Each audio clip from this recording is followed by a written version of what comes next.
Hi there, this is Dawn.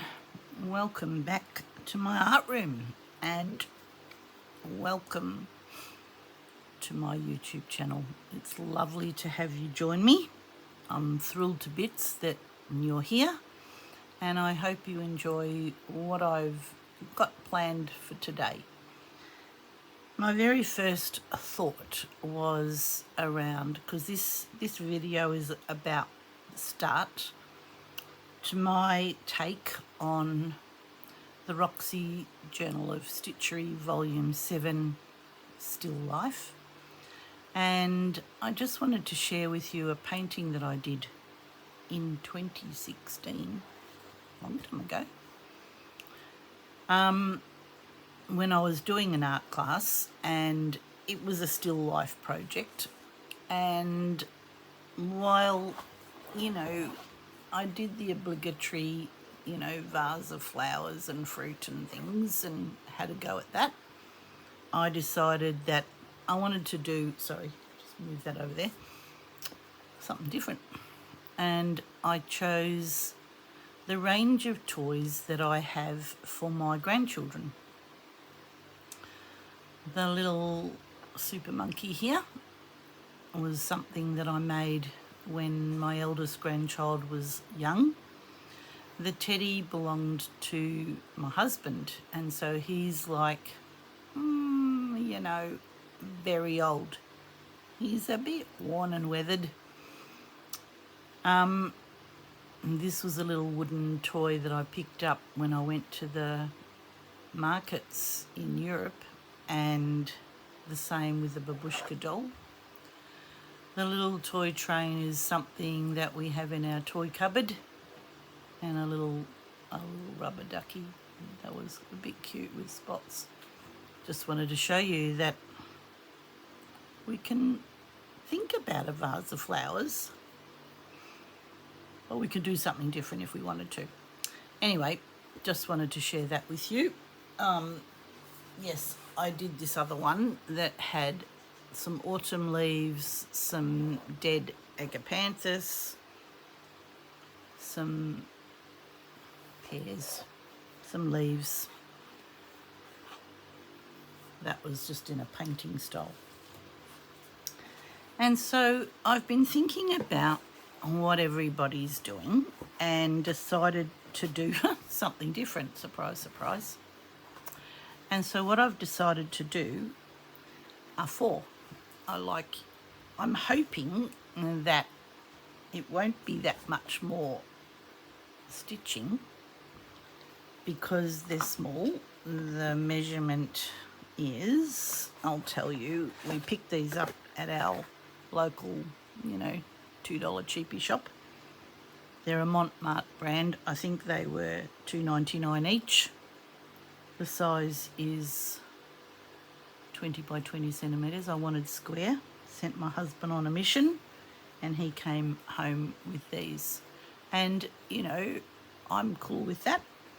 What I've decided to do, which you're never going to see the whole thing because it's just impossible for me to video. I'll take you up a little bit more. Yep, that's about as good as I'm going to get.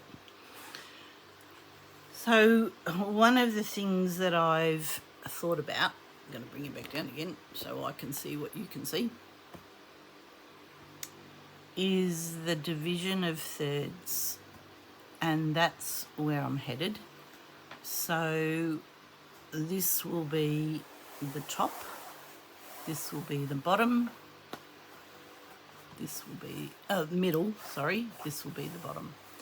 And what I'm going to do is wrap the fabric around so that when they hang on the wall individually, you'll see a little bit of the print going over the sides here. And I'm up for that, up for a bit of a challenge.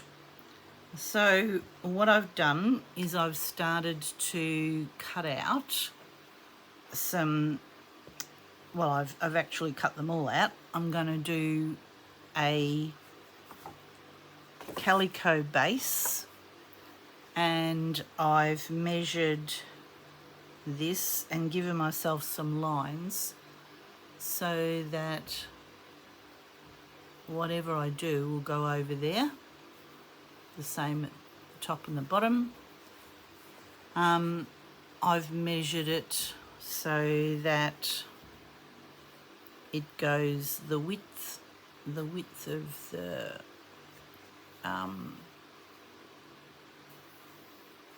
the frame. Gosh, brain left then for a second. And a little bit more, so that when it's finished, that will tuck over there and it can be pinned on there when we're done.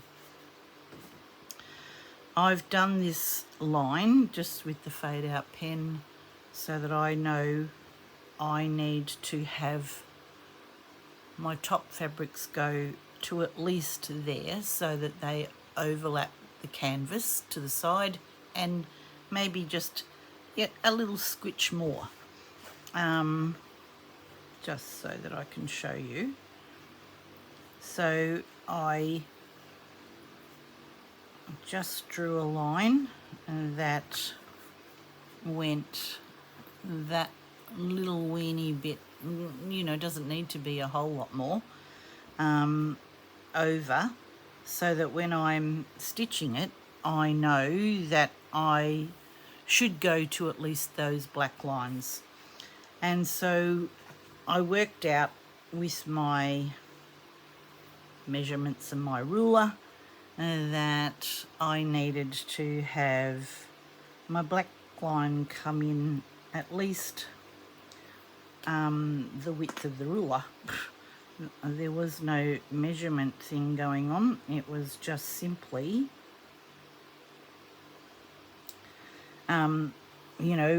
when I ripped it, I went, well, that'll do, and then used this as a base measurement. I don't know what that measures. It's, the width of that is about 3/4 of an inch. So yeah, so that was my kind of, my original plan. I've gathered some fabrics, so I'm going to show you those in a minute. One of the people that I've watched with this process of planning is Pam from Pandora Junk Journals, and she used some old linens that had its own, self kind of print on it. And I thought that was a great idea. I gathered up a few tablecloths that I thought might work, just as a bit of a, just as an example, and I've discarded these. I thought some of those patterns were a bit more intense than I wanted. That's on an old tablecloth. And this was the same. It's got a bit of stuff going on here, but I thought by the time I wrap it around, I'm going to lose half of it. So that went out the door as well. And now I found this piece, which is a damask serviette. And so it has a bit of print on it that I think you can probably see. And that's good for me. I didn't want it to be a major feature.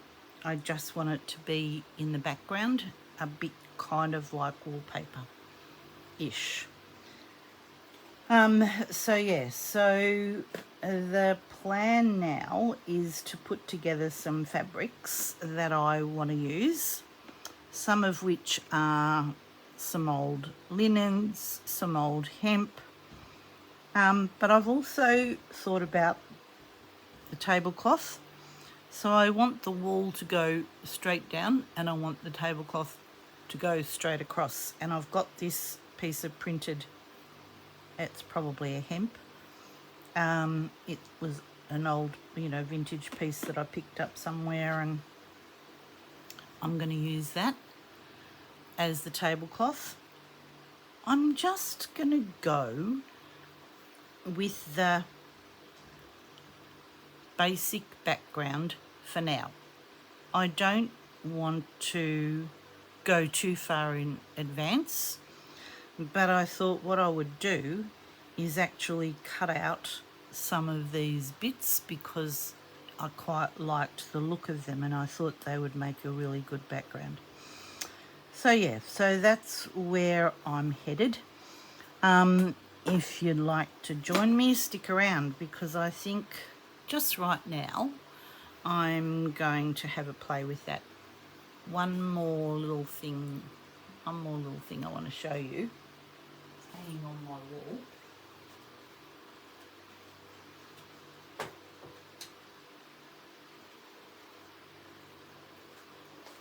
This was a series that I did that is just texture and nothing else. Sorry, it does have perspex, I don't think it's glass. And I'm going to go with that layout. So something going up here, something going across the bottom, and some light in that corner there.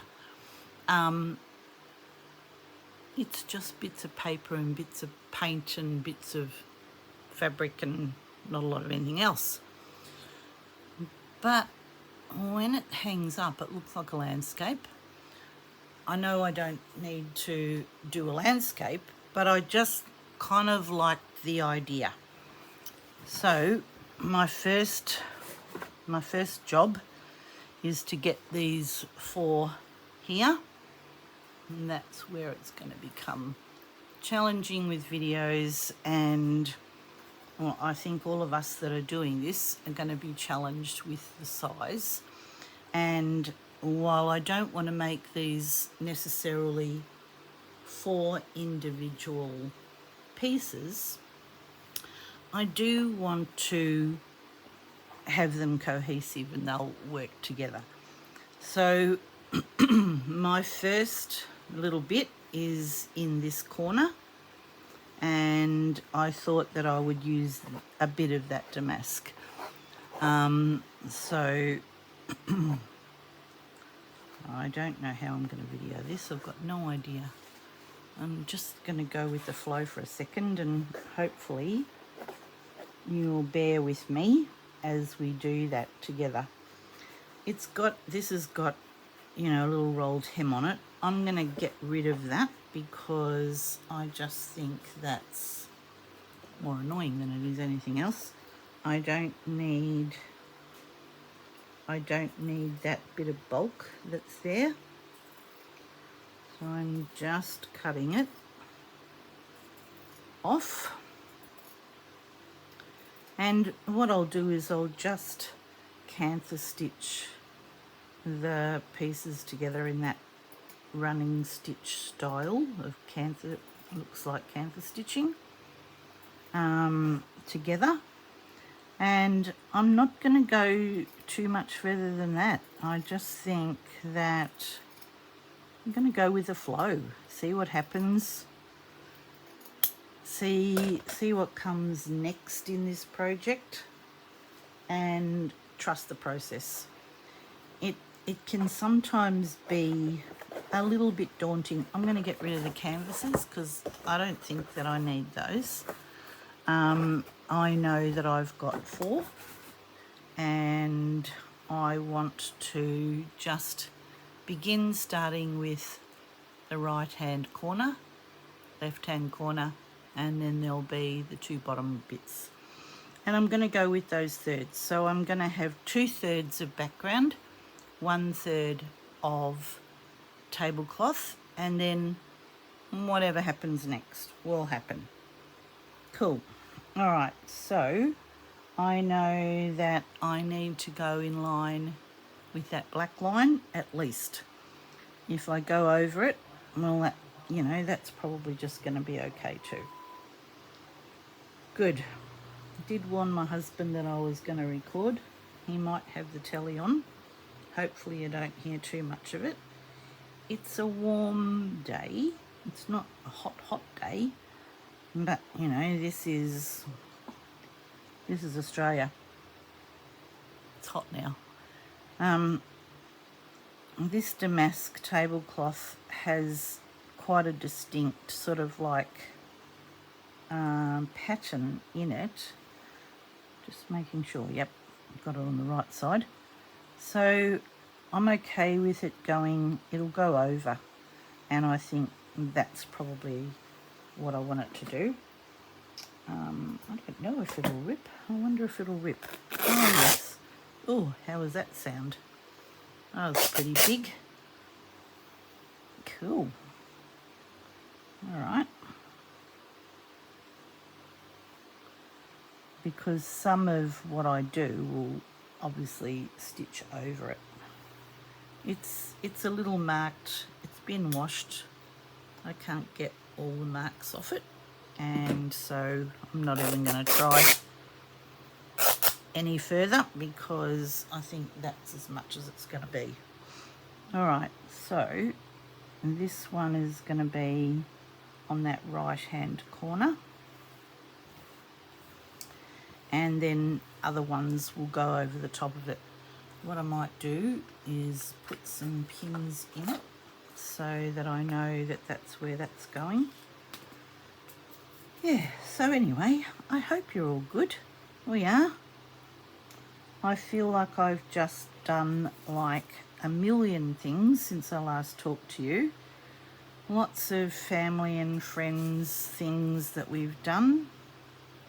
You know, a couple of things that have had an impact on our lives, losing a friend, another one unwell in hospital, and a little bit of stuff with my mum and my stepdad, and it's now.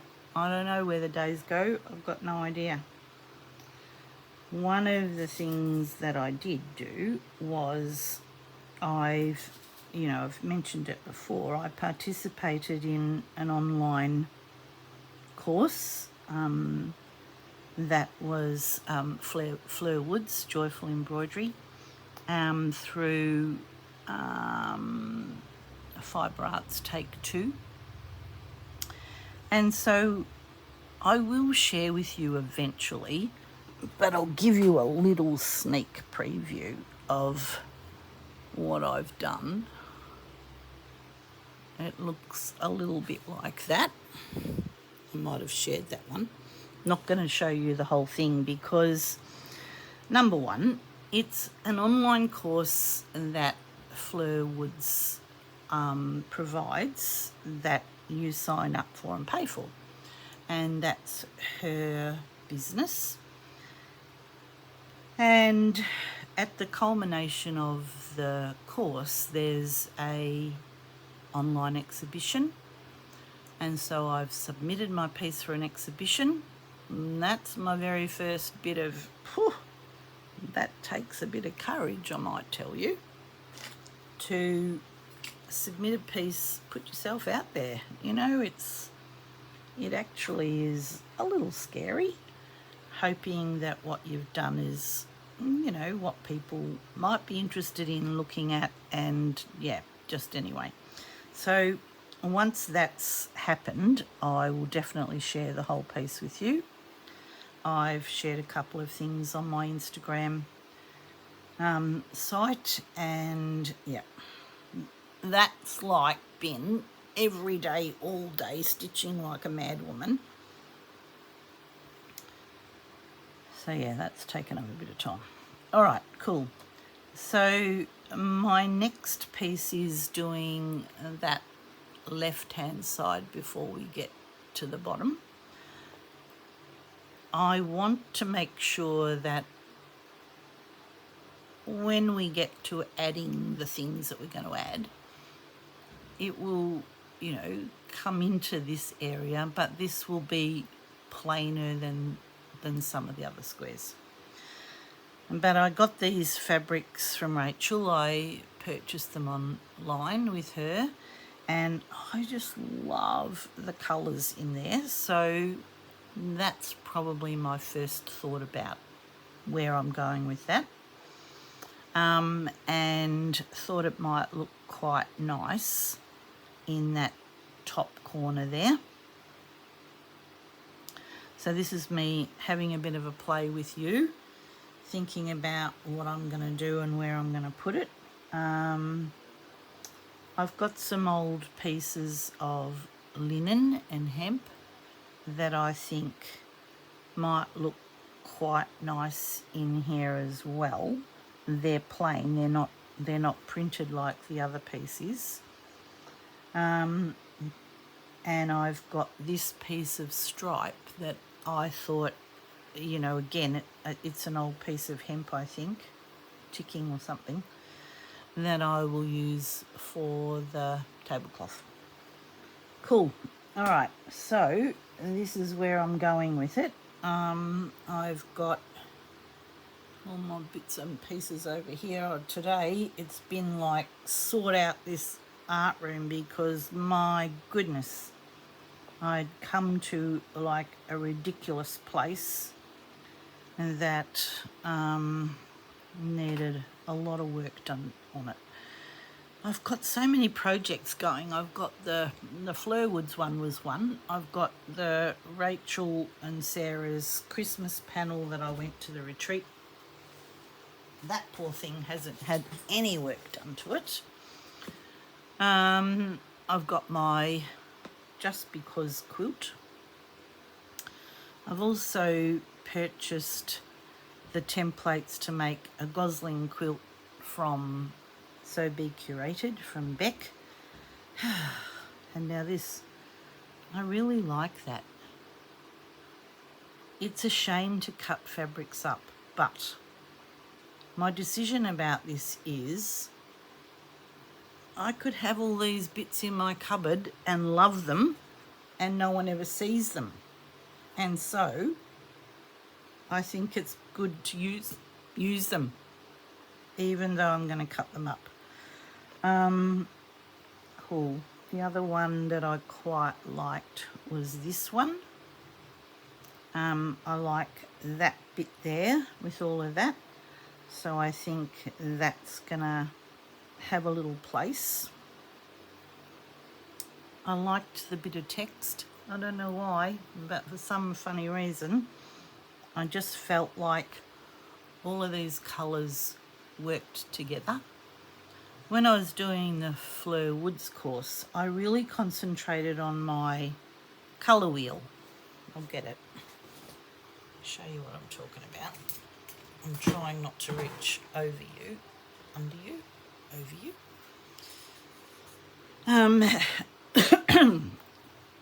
It's something that I've had forever. Poor thing's actually starting to fall apart.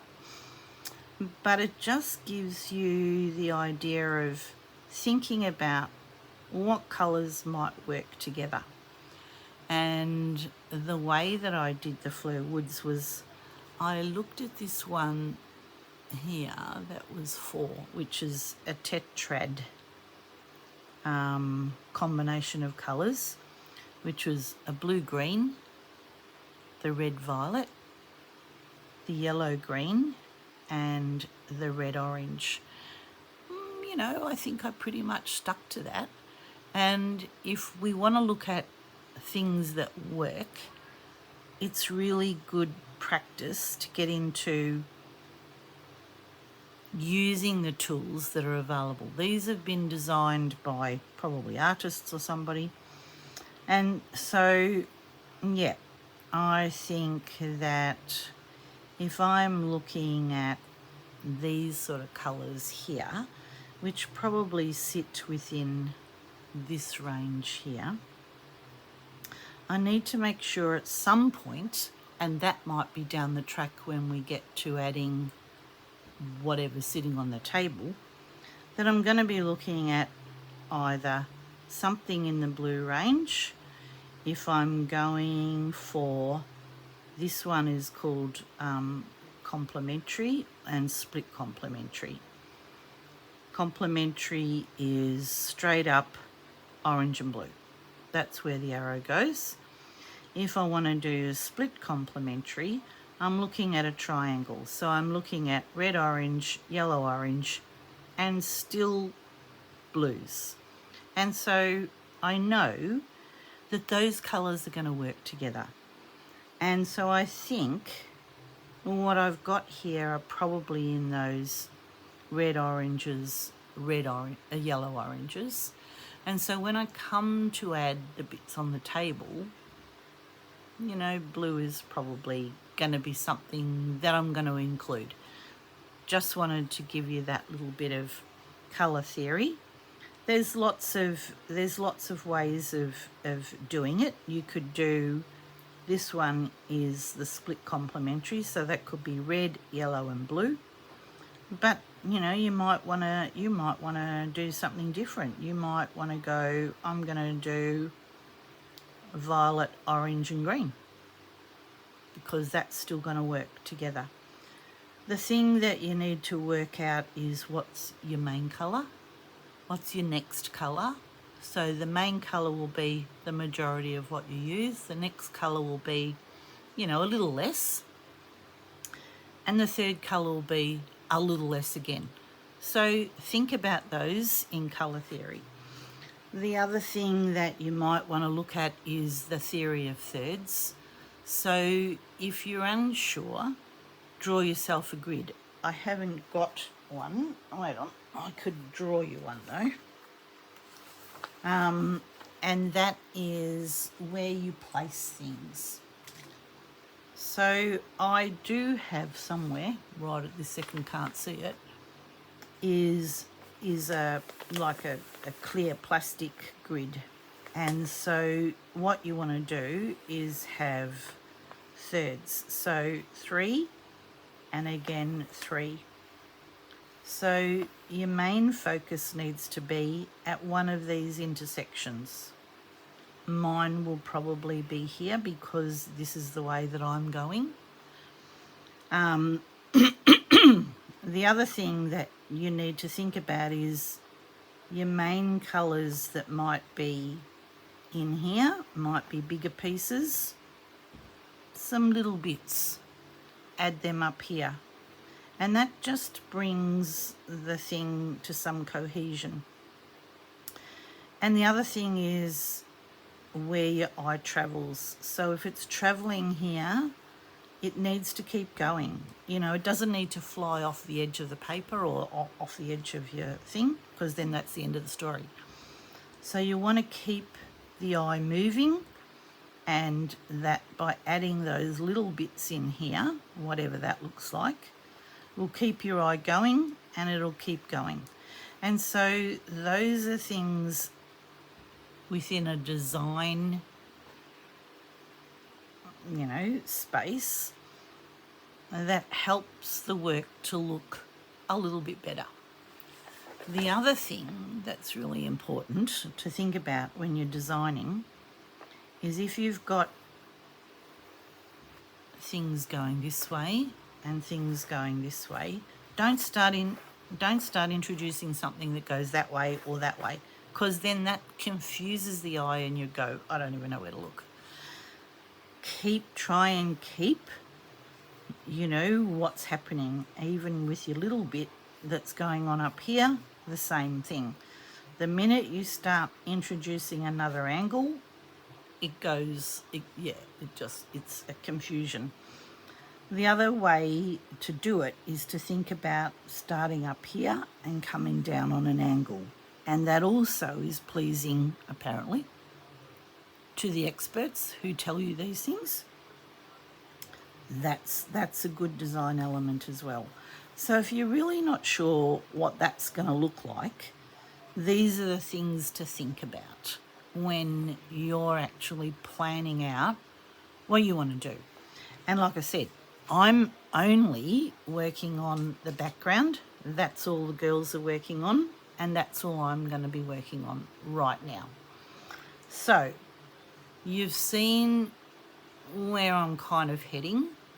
I'm going to put you on hold for a second and come back when, you know, I think I've got the layout working. Cool. Back in a second. Okay, I'm back. So what I've done is that I have pretty much laid out my 4 squares. I'm just going to be doing this with the camera so I can, you know, show you what I did. Yep, there we go.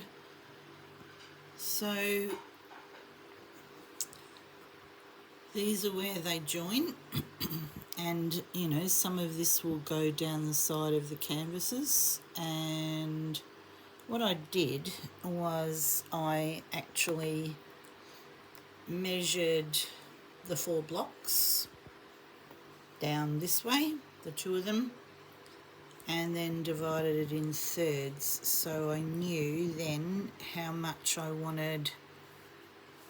of this space I wanted it to be for tablecloth.